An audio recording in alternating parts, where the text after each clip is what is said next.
नमस्कार दोस्तों, भारतीय रसायन विद्या यूट्यूब चैनल पर आप सभी का बहुत बहुत स्वागत है। मैं हूं आपका दोस्त गोपाल कृष्ण।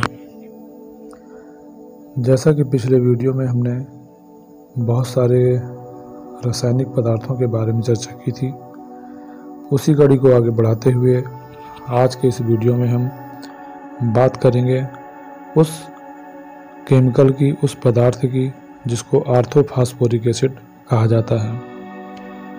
तो आइए बिना देर किए शुरू करते हैं भारत की अद्भुत, आनंद व रहस्यमयी यात्रा को।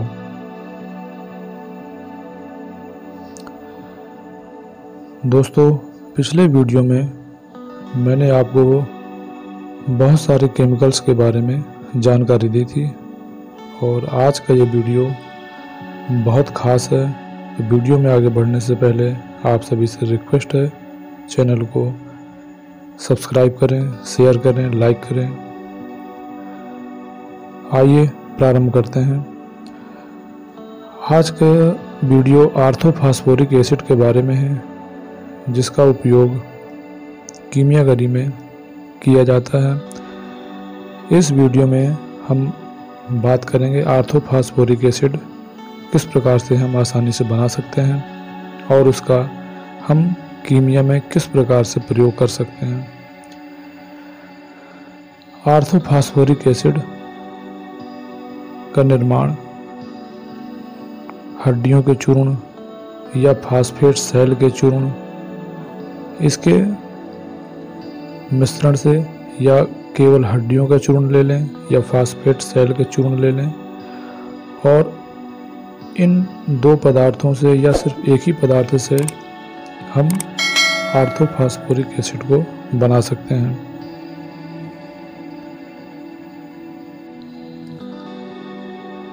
इसको बनाने के लिए हमें नंबर 1 ज़रूरत पड़ेगी हड्डियों के चूर्ण की, और दूसरे नंबर पे हमें ज़रूरत पड़ेगी गंधक के तेजाब की, और तीसरे नंबर पे शुद्ध जल की।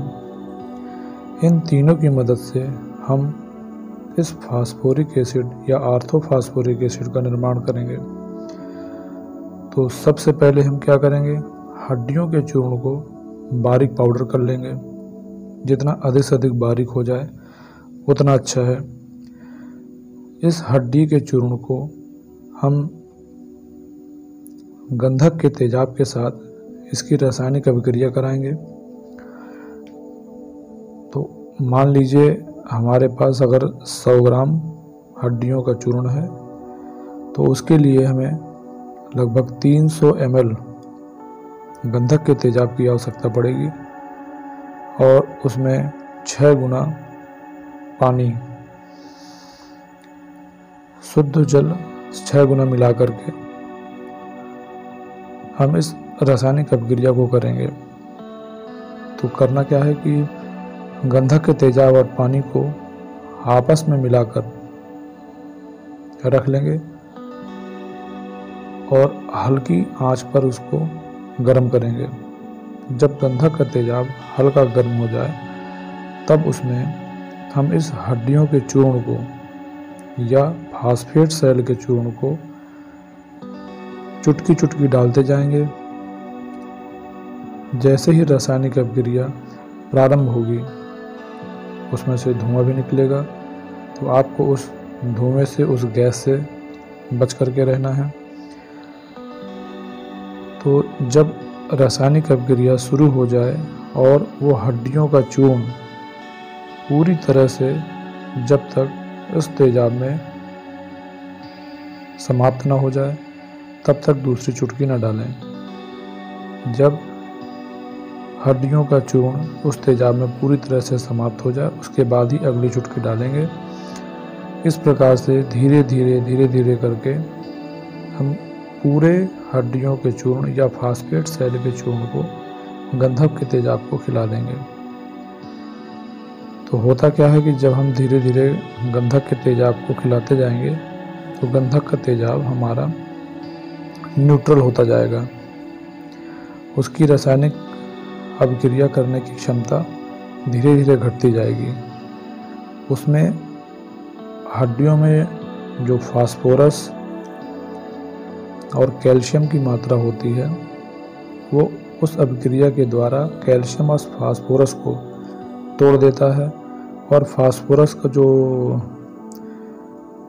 की जो क्वालिटी होती है या फास्फोरस का जो तत्व होता है उसको अपने अंदर ले लेता है और जो भी एक्स्ट्रा फालतू का मटेरियल बचता है उसको गाद के रूप में नीचे बैठा देता है। इसका रासायनिक सूत्र पिछली बार आपको बताया ही था, H3PO4।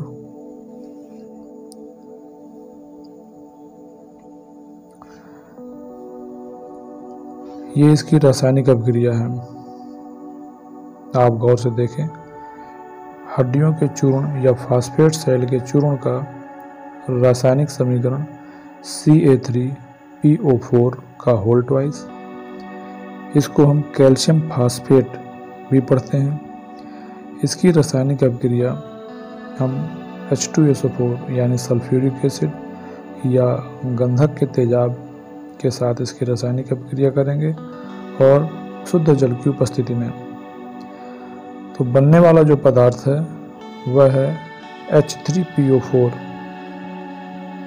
यानी यही वो मेन पदार्थ है जिसको हम ऑर्थोफॉस्फोरिक एसिड के नाम से जानते हैं। और जो वेस्ट मटेरियल है वो उसमें से निकलेगा CaSO4 यानी कैल्शियम सल्फेट। कैल्शियम सल्फेट को भी पिछले किसी वीडियो में हमने चर्चा करी थी। इसको हम जिप्सम कहते हैं।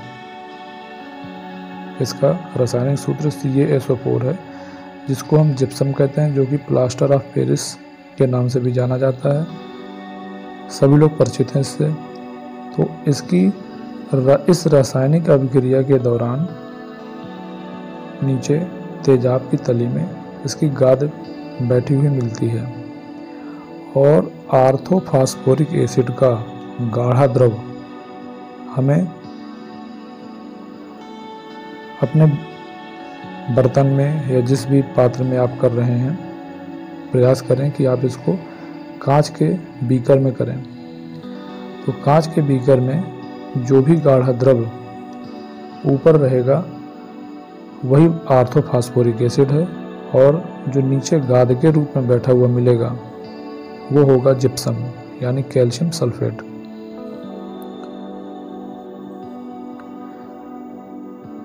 तो एक बार फिर से आप समझ लीजिए कि इसको करना कैसे है। एक बीकर ले लीजिए, उसमें गंधक का तेजाब और शुद्ध जल डाल करके उसको हल्की आंच पे रख दीजिए। जैसे ही वो गर्म होना शुरू हो जाए उसमें आपको चुटकी चुटकी फास्फेट सेल के चूर्ण या हड्डियों का चूर्ण या दांत का चूर्ण, इसको आप चुटकी चुटकी उस बीकर में डालते जाएं। तो जैसे ही रासायनिक अभिक्रिया शुरू होगी उसमें से कुछ धुआं भी निकलेगा, तो आपको उस धुएं से बचना है। उसके बाद धीरे धीरे जैसे तेजाब उस हड्डियों के चूर्ण को खाता जाएगा तो नीचे गाद सी बैठती जाएगी। जब धुआं निकलना बंद हो जाए तब आपको अगली चुटकी डालना है। अगली चुटकी डालने के बाद फिर आपको थोड़ी देर इंतज़ार करना है। जैसे ही वो धुआं निकलना या रासायनिक अभिक्रिया बंद हो जाए, बुलबुले निकलना बंद हो जाए, तो आपको दूसरी चुटकी डालना है। इस प्रकार से पूरा हड्डियों का चूर्ण आपको उस तेजाब को खिला देना है। आपको तेजाब को सिर्फ उतना ही गर्म करना है जिससे रासायनिक अभिक्रिया धीमी न पड़ने पाए। एक बार गर्म करने के बाद उसको गैस से या रेत यंत्र से उसको उतार कर रख लें और अभिक्रिया को शुरू कर दें। जब पूरा आपका हड्डियों का चूर्ण समाप्त हो जाए तो थोड़ा सा उसको हीट और दे दें, जिससे बचा हुआ हड्डियों का चूर्ण भी आसानी से तेजाब में गल जाए। तो कुछ समय बाद आप देखेंगे जब तेजाब आपका ठंडा हो जाएगा तो नीचे आपको सफ़ेद रंग का जिप्सम की गाद, जिसको CaSO4 के नाम से जानते हैं, प्लास्टर ऑफ पेरिस। उसकी सफ़ेद रंग की गाद आपको नीचे तली में बैठी हुई दिखाई देगी बीकर में, और उस बीकर के ऊपर एक गाढ़ा द्रव लिक्विड फॉर्म में तेल जैसा ही आपको एक मिलेगा गाढ़ा द्रव, वही आपका ऑर्थोफॉस्फोरिक एसिड है। उसको बहुत ही सावधानी से उस बीकर से अलग करके किसी दूसरे कांच के बर्तन में उसको सावधानी से रख लीजिए। यही वो आपका ऑर्थोफॉस्फोरिक एसिड है जिसका उपयोग हम कीमिया में करते हैं। अब इसका उपयोग किस प्रकार से किया जाता है वो भी जानते हैं। इस ऑर्थोफॉस्फोरिक एसिड को जब आप किसी दूसरे कांच के बीकर में या बोतल में आप संभाल के रख लें, अब इसका उपयोग करने के लिए जिस किसी भी पदार्थ को फायर प्रूफ करना हो यानी अग्निस्थायी करना हो,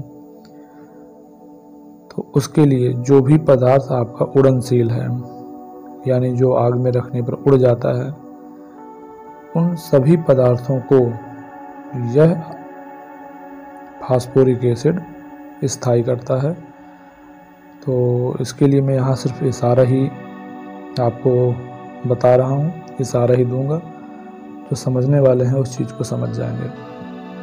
तो आपको करना क्या है, इस एसिड से उन उड़ने वाले पदार्थों को आप रेत यंत्र पर उस पदार्थ को रखकर इसका चोया भी दे सकते हैं, तस्वीर दें, चोया दें, कुछ भी कहें, दोनों एक ही बात है। तो रेत यंत्र पर रख करके आप उन पदार्थों का चोया भी दे सकते हैं, तस्वीर दे करके आप उसको अग्निस्थायी कर सकते हैं। दूसरी बात, आप खरल करके भी पदार्थों को फायर प्रूफ कर सकते हैं। इसके बाद आप मन चाह उपयोग इसका जहाँ चाहें उस अग्निस्थायी पदार्थ का उपयोग आप अपने अलग अलग प्रयोगों में कर सकते हैं। तो आपकी इच्छा, आप इस एसिड का उपयोग कहाँ, किस रूप में, किस प्रयोग में करना चाहें, यह मैं आप पे छोड़ता हूँ। और इसी प्रकार का एक और पदार्थ है जिसकी चर्चा हम अगले किसी वीडियो में करेंगे। आशा करता हूँ आपको यह वीडियो अच्छा लगा होगा, जानकारी अच्छी लगी होगी। तो मिलते हैं किसी अगले वीडियो में। आप स्वस्थ रहें, प्रसन्न रहें। तब तक के लिए धन्यवाद।